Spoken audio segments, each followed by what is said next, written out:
Dieu a-t-il toujours été? Dieu a toujours été et sera toujours. Il est l'Éternel. 1. Les êtres mortels, quelques espèces d'insectes naissent, grandissent et meurent en l'espace de quelques heures. Les espèces de mammifères qui ont la plus grande longévité peuvent vivre quelques centaines d'années.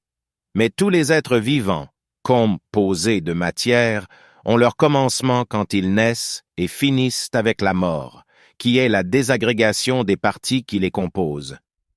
L'homme meurt quand l'âme spirituelle se sépare du corps. 2. Les êtres immortels. Les êtres vivants matériels sont mortels. Les êtres spirituels, étant simples, ne peuvent se désagréger en leurs parties et donc mourir. L'ange, après avoir été créé, ne peut pas mourir et cesser d'exister. L'esprit, qui commence à exister par création et ne finit plus, est immortel. Les anges et l'âme de l'homme sont des êtres immortels qui ont un commencement, mais non une fin. 3. Dieu a été toujours et sera toujours. Il est l'Éternel.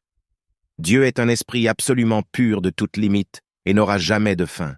Il est absolument parfait et existe nécessairement, et il ne peut avoir ni commencement ni fin.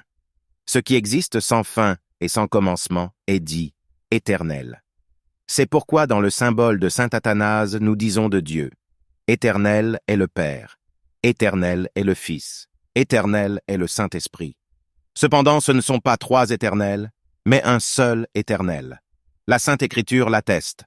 Avant que les montagnes eussent été faites, ou que la terre et le monde eussent été formés, vous êtes Dieu de toute éternité et dans tous les siècles. Réflexion. Les astronomes calculent que l'univers aurait eu son commencement il y a environ 2,5 milliards d'années. Qu'est-ce que notre existence terrestre en comparaison de l'âge du monde? Et qu'est-ce que celui-ci en comparaison de l'éternel? Exemple 1.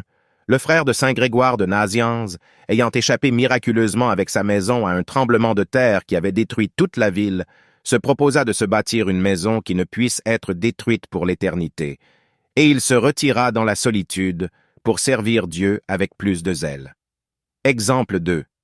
La femme de saint Thomas More était allée rendre visite à son mari enfermé en prison pour le pousser à renier la foi catholique afin d'avoir la vie sauve.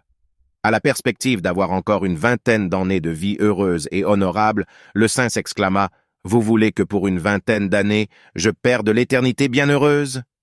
Exemple 3. Jésus disait à sainte Marguerite Marie Alacoque qui se refusait à écrire les grâces qu'elle avait reçues parce qu'elle ne s'en souvenait plus. « Je suis la mémoire éternelle du Père, dans lequel l'avenir et le passé sont présents.